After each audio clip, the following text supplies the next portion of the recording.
मैं नैना हूँ और 7 साल पहले जब मेरी शादी आर्यन से हुई थी, तब मुझे लगा था कि मैंने सिर्फ एक पति नहीं बल्कि एक पूरा परिवार पाया है। आर्यन मुझसे बहुत प्यार करता था, मेरी हर छोटी बात याद रखता था, मेरे बिना खाना नहीं खाता था और सच कहूँ तो मैं खुद को दुनिया की सबसे खुशकिस्मत लड़की समझती थी। लेकिन शादी के बाद धीरे धीरे मुझे समझ आया कि इस घर में प्यार के साथ साथ उम्मीदें भी रहती हैं और उन उम्मीदों का बोझ अक्सर बहू के हिस्से में ही आता है। शादी के पहले साल सब ठीक था, दूसरे साल में रिश्तेदारों के सवाल शुरू हो गए, तीसरे साल से डॉक्टर के चक्कर, चौथे साल से ताने और पांचवें साल से खामोशी। मेरी सास कभी कभी सीधे कुछ नहीं कहती थी, लेकिन जब भी किसी के यहाँ बच्चा होता, वह मेरे सामने ही कहती कि घर बच्चे की किलकारियों से पूरा होता है। मैं मुस्कुरा देती थी, लेकिन अंदर से हर बार थोड़ा और टूट जाती थी। मैंने कभी आर्यन से शिकायत नहीं की, क्योंकि मुझे लगता था कि वह मेरे साथ है और जब पति साथ हो तो दुनिया की बातों से फर्क नहीं पड़ता। लेकिन शायद मैं गलत थी, क्योंकि एक रात मैंने उन्हें अपनी माँ से बात करते हुए सुना और माँ कह रही थी, वंश आगे बढ़ाने के लिए बच्चा जरूरी है और अगर नैना माँ नहीं बन सकती तो तुम्हें कोई और फैसला लेना होगा। उस रात मैं अपने कमरे में जाकर बहुत रोई, लेकिन अगले दिन फिर मुस्कुराकर सबके लिए चाय बनाई, क्योंकि मुझे लगा था कि प्यार सब ठीक कर देगा। कुछ हफ्तों के बाद आर्यन ने मुझे एक फाइल दी और कहा कि पहले इसे पढ़ लो, फिर बात करेंगे। मैंने जब फाइल खोली तो ऊपर लिखा था, यह आपसी सहमति से तलाक का मसौदा है। और उस पल मुझे लगा जैसे किसी ने मेरे पैरों के नीचे से जमीन खींच ली हो। मैंने उनसे पूछा कि क्या यह तुम्हारा फैसला है, तो उन्होंने सिर्फ इतना कहा कि वह माँ के खिलाफ नहीं जा सकते। उस एक वाक्य ने मुझे समझा दिया कि कभी कभी इंसान प्यार करता है लेकिन हिम्मत नहीं कर पाता। मैंने घर छोड़ने का फैसला नहीं किया, क्योंकि मुझे लगा कि अगर मुझे जाना ही होगा तो मैं सिर झुकाकर नहीं जाऊंगी। मैंने अपने पुराने सपने को उठाया जो शादी के बाद अलमारी में बंद हो गया था और फैशन डिजाइनिंग का ऑनलाइन काम शुरू कर दिया। धीरे धीरे ऑर्डर आने लगे, लोग मेरे काम की तारीफ करने लगे और कई सालों बाद मुझे लगा कि मैं सिर्फ किसी की बहू पत्नी नहीं हूँ, बल्कि खुद भी कुछ हूँ। इसी बीच एक दिन मुझे अस्पताल से फ़ोन आया कि हमारी रिपोर्ट तैयार है, क्योंकि कुछ महीने पहले टेस्ट कराए गए थे। आर्यन ऑफिस में थे, इसलिए मैं खुद रिपोर्ट लेने चली गई।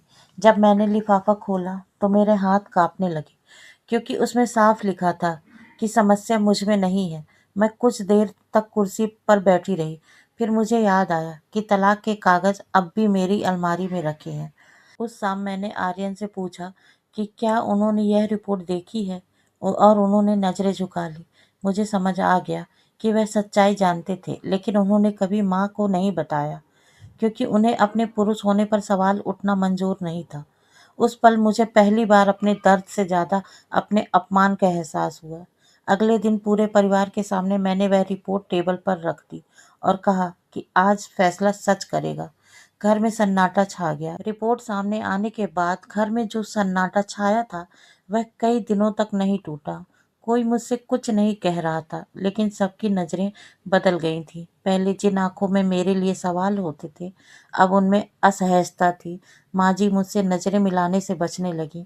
मुझे समझ नहीं आ रहा था कि मुझे जीत मिली है या सिर्फ एक नया संघर्ष शुरू हुआ है। आर्यन मुझसे पहले से ज़्यादा नरम हो गए थे। वह हर बात पर मेरा ध्यान रखने लगे, जैसे 7 साल की कमी एक ही हफ्ते में पूरी कर देना चाहते हो। लेकिन मुझे अंदर से खालीपन महसूस हो रहा था, क्योंकि भरोसा एक बार टूट जाए तो उसे जोड़ना आसान नहीं होता। मैं उनसे नाराज नहीं थी, लेकिन अब पहले जैसी बेफिक्री भी नहीं थी। कुछ दिनों बाद माँ जी मेरे कमरे में आई। उन्होंने पहली बार बिना किसी ताने के मुझसे पूछा कि क्या मैं ठीक हूँ। उनकी आवाज़ में झिझक थी। उन्होंने कहा कि उनसे गलती हो गई। मैंने उनकी तरफ देखा और सोचा कि शायद हर सास बुरी नहीं होती, बस समाज का डर उन्हें कठोर बना देता है। उन्होंने धीरे से कहा, उन्होंने अपने बेटे को बचपन से यह सिखाया था कि वह मजबूत बने, लेकिन यह नहीं सिखाया कि सच का सामना कैसे करना चाहिए। लेकिन कहानी यहाँ खत्म नहीं हुई। रिश्तेदारों को जब सच्चाई का अंदाजा हुआ तो बातें फिर शुरू हो गई। इस बार सवाल आर्यन पर उठने लगे। कोई कहता दूसरी शादी कर लो, कोई कहता इलाज कराओ, कोई कहता बच्चा गोद ले लो। लेकिन नाम आगे बढ़ना चाहिए। मुझे लगा जैसे समाज को सिर्फ नाम चाहिए, इंसान नहीं। आर्यन पहली बार अपने परिवार के सामने खड़े हुए और कहा कि अगर कोई इस घर की इज्जत पर उंगली उठाएगा तो वह रिश्ता वहीं खत्म कर देंगे। उस दिन मैंने पहली बार अपने लिए बोलते हुए देखा, लेकिन असली परीक्षा अभी बाकी थी। एक शाम माँ जी ने मुझे खुद से कहा कि अगर मैं चाहूँ तो हम बच्चा गोद ले सकते हैं। मैंने उनकी आंखों में देखा और महसूस किया कि यह वही औरत है जिसने कभी मुझे दोषी माना था और आज वही मेरे साथ खड़ी है। लेकिन मैंने तुरंत जवाब नहीं दिया, क्योंकि मुझे पहले यह समझना था कि क्या मैं यह फैसला समाज के दबाव के कारण ले रही हूँ या अपने दिल से। समय बीतता गया और मैंने अपने काम पर ध्यान बढ़ा दिया। मेरा बिजनेस अब अच्छा चलने लगा। मैं अपने नाम से पहचानी जाने लगी। इसी दौरान मुझे एहसास हुआ कि माँ बनना मेरी चाहत हो सकती है, लेकिन मेरी पहचान नहीं। एक दिन आर्यन ने मुझसे कहा कि वह इलाज कराना चाहते हैं। मैंने पूछा कि क्या यह फैसला मेरे लिए है या खुद के लिए। उन्होंने कहा कि यह फैसला अपने डर से भागना बंद करने के लिए है। उस पल मुझे लगा कि शायद हमारा रिश्ता सच में बदल रहा है। इलाज शुरू हुआ, लेकिन हमने साथ में यह भी तय किया कि अगर किस्मत में बच्चा है तो ठीक, नहीं तो हम अधूरे नहीं हैं। कुछ महीनों बाद हमने एक अनाथालय जाने का फैसला किया, सिर्फ देखने के लिए। वहाँ एक छोटी सी बच्ची ने मेरी उंगली पकड़ ली और बिना कुछ कहे मुस्कुरा दी।